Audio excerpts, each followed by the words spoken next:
My name is Cathy Zamanpour. I'm the managing broker for Long and Foster in the One Loudon office. And the services we provide is to help clients purchase homes, residential. Also help tenants get into rentals. Investment properties, we help with that. So it runs the whole gamut. Mostly we focus on residential real estate, but also I have a few commercial agents as well. So, yes. Awesome. Yeah. And how did you get into your industry? Is this something that you've always wanted to do? Actually, no. I actually, when I went to school, college was computer science. So I have a master's degree in computer science information technology. Nice. And so I worked for a company that did a lot of work with the government. They did research and development, put out prototypes. And so we did the full life cycle of a project and what a company would need or the government would need, and show them the prototype. And then once they accepted it or liked it, then we would turn it over for someone to build it for them. So I was a software engineer, which just did not mesh with my personality, which is kind of a people's person. And I just decided that I was retiring and I wanted to focus on raising my children, which I did. And alongside of that, I decided to get my real estate license and gradually grow it. Because it was really important to me to spend time with them and be involved in their lives while they were growing up. And once they were a little bit older and really didn't completely need me, I focused on growing the business. And so that's how I got into real estate. Awesome. That is amazing. And how has that transition been from going into working in like computer science and then going into real estate and getting your name out there, the word of what you do? It was an interesting transition because, with IT and software engineering, you're just in front of a computer all day long. And so, like I said, it just didn't match. But it helped me, I used my skills, my social skills, and the IT background I had to help my clients. And it did kind of give me a little bit of an edge, especially this was years ago, so it wasn't so prevalent back then, So it did help to have that technology background. But what I did was I always had a coach in real estate. I kind of made that leap that I do need to have that, and it helped me tremendously build my business. And so, when I kind of shifted to being the broker, I always thought that's what I wanted to give back to my agents and my team, to be able to help them grow and kind of give them the guidance, whether they're new or seasoned, it doesn't matter. Because you always have to learn, and technology is so important now. And you have to learn to kind of roll with the changes and make the changes. And once you stop that, you're done. You always have to kind of be accepting and intertwine that into your business. Absolutely, yeah. So would you say that having a coach or a mentor along the way is a big resource and help for anybody who's looking? Absolutely. And I think what makes, what was very important to me when, my business started picking up, my broker at the time asked me to help a couple of agents, and just helping them, guide them, it was so rewarding. And so then, an opportunity opened, and I was like, I think I want to do this. And it just came full circle now. Like, I feel like that is my mission, is to give back to my agents, especially the new ones. It's just a tough business to get into, like, initially, and kind of make it through and then get through where you are feeling like, okay, this is working for me. And to have somebody there to support you and help guide you is so important. So I get a lot of, reward from that. So it's awesome. Yes, have you thought of doing maybe like a workshop or some type of class? I feel like you would be so good for that. I actually have done them in the past, and years ago. I think we did it right in the middle of COVID, actually, and then the shutdown. Oh, yes. Good old COVID. But I am actually licensed to, teach it, and we do workshops. Okay. We do them, yes. So, I'm fortunate to be, a real estate broker in the richest county in the country. That's right. And it feels so rewarding to get back to clients, because they're not just buying a house. They're buying a home, somewhere they're going to make memories, raise their children. That's right. And you have them associate that with you. A good memory, a pleasant experience is just phenomenal. So yeah, so very fortunate. No, I love that.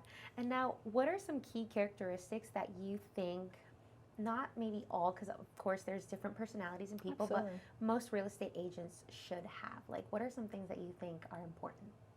What is important is the wanting to help people.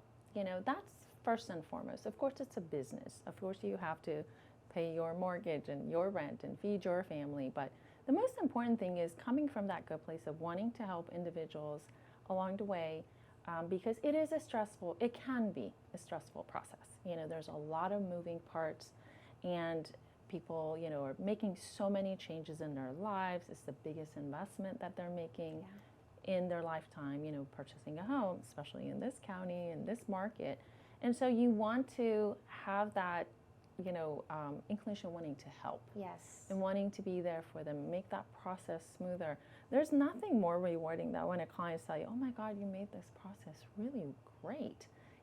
I've had clients buy and sell in the past, and they said, wow, this was so much different, or this was so much better. Thank you so much for that. Or they come back 4 or 5 years later and remember you. They remember you, exactly. Yeah. And so that's, you just get the best sleep when somebody tells you. Right? You're like, I'm doing something right. Good night. And now tell me a little bit about, like, on that note of community, like you have a special community event that's like annual. Tell me a little bit about that and where people can find more info. Yes. So it's a long and foster tradition. We do community service day throughout the footprint. So it's in we are in 7 states. So throughout the footprint, it's on June 5th, sometime in June, but this year will be June 5th. And so my office and several other offices will be joining forces, and we will be going to Women Giving Back. And so a lot of people do bring items to donate. It's such a wonderful, wonderful community event. And it's a great organization to help women and children that are in need. And so we help with whatever they need that day, organizing whatever they need, and donations of clothing and financial donations as well. So we're happy to do it every year. It was a big deal to the founding member of Long and Foster, so he always wanted to have that, so we are carrying on that tradition. I love that. No, about giving back. That's so important. There's so many organizations, honestly, to choose from. So this year will be this. I think we did it the same place last year, and then next year we'll be choosing another one, and just happy to give back and being able to help, and people are excited about doing it, so we're looking forward to it. Love that. Thank you for sharing that. Absolutely. And now for marketing, how are you putting yourself out there? Like, are you a big social media person? Are you more of like getting to those BNIs? What do you like to do? I would say A, B, and C. All of the above. All of the above. Yes, so part of the Chamber of Commerce, and so a member there, of course, and we have a lead share. So, I found that to be so exciting to get to know the different businesses in this community. I recently moved to Leesburg. So from where? Yeah, from Fairfax. So okay, yeah. Welcome. Thank you. So I found that to be valuable to be a member of the Chamber of Commerce, and so we have a lead share, and it's growing, which is fantastic, and you get to kind of help people with their business, and it's not a lead get, it's a lead share. So we try to help each other out. And of course, social media. Not only is it fun, it's also, a platform to get the word out there. Yes. And what you do. And so, I definitely use all of them. Okay. Yeah. Growing and learning as we go, and what works best and what's better for your business. So, and I encourage all my agents to really get out there. I actually, part of what I do is kind of look at each team member and see how they're doing compared to the year past. And the ones that are doing better or, just as well as the year before are the ones that have been active on social media. There we go. That's what you have to do. Testament to the power of it, Yeah. And I think it's a great platform too for people to get to know who you are as a person, what you stand for, all that good stuff. I know some people like to separate that and some people don't, but it's a good way to get to know somebody, because you don't want to just think like they're a robot and they just sell. You want to know that there's relatability to them. You want to know that they give back to the community. Maybe that's something that means a lot to some people, and knowing that puts you in the right circle of people you want to be around. Truer words have not been spoken. Right? Absolutely. I think it's so important to be out there to show a little bit of your personality because, not everybody's the right fit for you. As much as you want to be helping everyone, sometimes people connect with you on that level. So, yes, you want to show some of your personality. You want to talk about what's important to you, the community that you're giving back to, all of it matters. Yes. And on that note, who are you outside of business, like the real estate industry? What do you like to do? What are your passions or hobbies? Or are you always a busy bee, workaholic? Tell me a little bit about that. Well, yes, a busy bee and a workaholic. And I find that most people spend a lot of time at work, and so you want to make your work enjoyable. So, I have learned that along the years that you can't put that, you can't say, okay, once work is done, then I'm going to have fun. Or you just have to make all of it fun. Yes. And then it becomes a great experience and a joyful one throughout the day. Yes. So, yes, outside of work, like I said, I have a lot of friends and family and, very tight bond and connection with them. So lots of, spending time with the people that are important to me. Love arts and, really try. Just painting. Just love that. You like to paint? Was that something you always did growing up? I did, absolutely. And, while I was going to graduate school and undergraduate too, anytime I could take an art class, I would definitely do it. And I actually made time to take one last year. It was a lot to get to it. But, you get lost into that. When you're painting, you're on, on another planet. So it's wonderful. Love that. Don't get to do it as much as I like. Darn. I know. Maybe one day you'll be able to dedicate more time. Yes, that would be by the beach, painting it. Yes. With a nice sunset and the water. Margarita, maybe something nice, Yes. And how many kids do you have? What? I know you said you were raising kids, That's but right. I didn't catch that number. I have 2. Okay. Yes. Boy, girl. A boy and a girl. I got Perfect. lucky. I know. You really did. Exactly. What do you like to do with them, and what activities are they doing? My son actually is a realtor. Okay. And yes.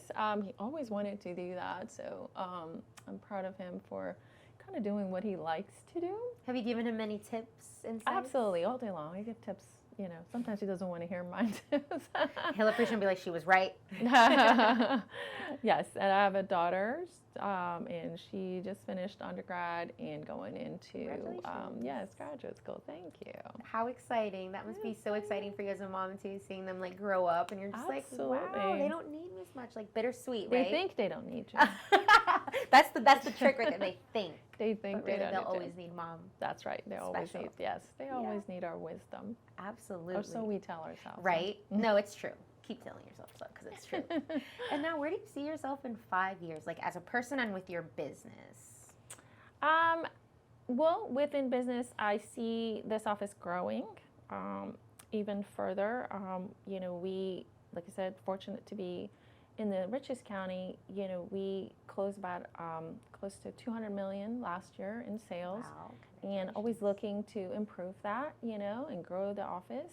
So, I always tell anybody that wants to, join our office, become a realtor, we're happy to help them kind of get that process started. As a broker, that's part of my job, to recruit agents and give them that guidance that they need.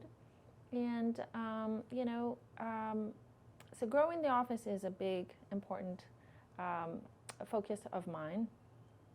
And personally, just growing, I am very interested in getting investment properties. So, I just got one last year, so I'm very excited about that. And we'll continue to do that moving forward and building on that.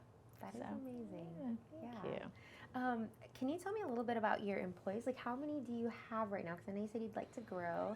How much more are you wanting them to grow? Well, it's twofold. I want the number of people that are in the office, the number of agents to come to our office to grow, and also to grow their business. So each individual agent in the office to help them get to that next level. Yeah.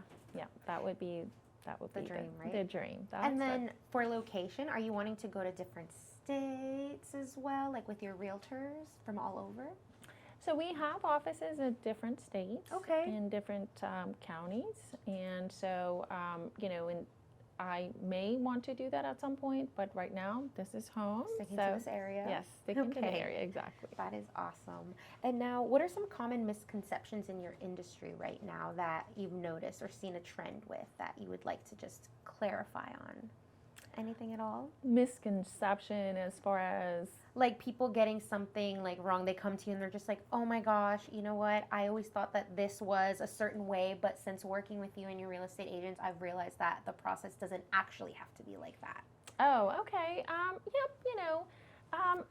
I feel like with any industry, there's always people that are a little bit maybe more in tune with what they're doing, more aware, and I think our focus is really educating our agents. So, sometimes they come and they're like, wow, I just felt the level of professionalism was so high. And, it was just so rewarding to work with an agent that understands, has a full knowledge of the life cycle of the process. Mm-hmm. There's a lot that could go wrong, in somebody's mind. It was like, let's find a home. What's the big deal? It's an easy process. There's going to be no bumps in the road. No bumps in the road. And there are bumps, and there are situations that come up. And it's so important for us to be calm, and, yes. Sometimes we say we are not just a realtor, sometimes you're a marriage counselor. Sometimes you are a therapist. Psychologist. Yeah, and that's true. You do have to be that, and you have to keep your emotions in check because they are going through a huge change. And it's very nerve-wracking, and so you need to be the sounding board. You need to be the calm one. You need to find the solution for them. And so I feel like I preach that enough, and I feel my agents are so well-rounded. And so when somebody says that, you've done your job, and everybody's grateful that the process went well. So that's what we strive for, Yeah. And now I want to make sure I hit all the key points. Is there anything that maybe I'm missing or that you would like to share that's going on maybe in your life or in business that you would like to share with our audience? Oh, that's a tough question. I'm trying to think of what, right now, especially in Loudon County as well, there is a shortage of housing. I'm sure you've heard that a million times. Yes, I have. And so, I think if anybody's thinking about moving and they're kind of like, I've heard somebody say that I thought was pretty interesting, that they have the golden handcuffs on because they have, refinanced and their interest rates are so low, but they really want to move, or they really want to grow, or they feel like their home is too small and they need to expand. There's so many programs out there right now, and our lenders are coming up with creative solutions for people. And sometimes that's a misconception, like, oh, my interest is so low, I can never sell this house. That is not necessarily true. You can sit down and look at numbers. If you have enough of equity, you've paid down enough of your mortgage, it might behoove you to move, even though the interest rate might be a little bit higher right now. It may not remain that way forever. It might come down next year, but kind of putting all that in perspective. And sometimes people don't know how to look at those numbers, or to a fine comb tooth way. And so to sit down with a professional, with a lender who can really break those numbers down for you, sometimes they're like, oh my gosh, okay, I can do this. I can take the equity I have here, I can move my family to this larger home or downsize if I need to. So that, I don't have to deal with, let's say, if you're downsizing, you're looking to retire, you don't have to deal with the maintenance that goes on with a larger home. All the things you have to take care of. And so that is a quality of life that you're getting back, that you don't have to have those golden handcuffs on. So I think that's probably the biggest one right now. And it would help, with the families that are looking for homes, because right now, you get one home and there's 8 or 9 people that want to have that home, and obviously you can only sell it to one person. So survival of the rates, the interest rates, whatever. I don't know, Yes, I something know. like that. But may the best person win it, right? Yes. And now, for your type of industry, what are some hardships that you've gone through that you would like to share with our listeners that you've learned a valuable lesson in? Like it could have been maybe during COVID times. Like how did you pivot or how did you work through that? That's a very good question. I think COVID was, especially at the outset, was super scary.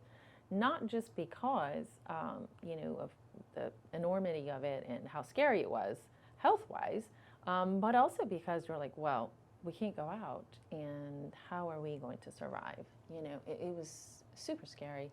And then in Virginia, we were fortunate enough to be known as, our business. We could go out and sell. It was something that we could do, and just to get over the hump of what's happening. How can I pivot? How can I show homes? How can I get people in a home? And and so the incentives were there with the interest rates. And I think for some realtors that was probably the best year in your business. They did so much business that year. If they were able to get out, if they were not immunocompromised and were able to get out, they were able to do really, really well. So as we go throughout the market, there's always going to be some challenge. And you think, oh my God, how am I going to get through this? Every time I think back to COVID and think, well, we thought the world was coming to an end. We thought our industry was going to be completely shut down. And it didn't happen that way, And if you can survive that, seriously, you can survive anything. And you can pivot and shift and make it work. And in any downturn of market, in any devastation, there's always some opportunity and you have to look at that. Not look at the problem in hand, but what's the solution? How can I make this work? How can I help someone, that needs to get into a home? And so, that's the biggest one for me. Always kind of remind everybody too, when things get a little tough, just remember, if you got through that, you can get through anything. That's right. Oh my goodness, you're so right about that. Because really, it was some dark times there. Remember when we were all like locked up at home, like at certain points, like obviously you had to go to the grocery store, and then all this drive up pickup stuff. And oh my gosh. It seems like so long ago. It does, but just going through that and like, man, wow, we really did get, like you said, we did get through it. And now there's the light at the end of the tunnel. Absolutely. Whew. Yes, I know. Yeah. All right, so now for my final question. Yes. If you could leave our listeners with any type of message that's in your heart, it could be in regards to your industry, family, raising kids, what would that message be? Oh, always be the light. Always be the light. Always be there to help someone genuinely, and everything else will fall into place. I agree with that. I love that. Thank you for that message. Thank you. And thank you for being here on the podcast. Absolutely, my pleasure.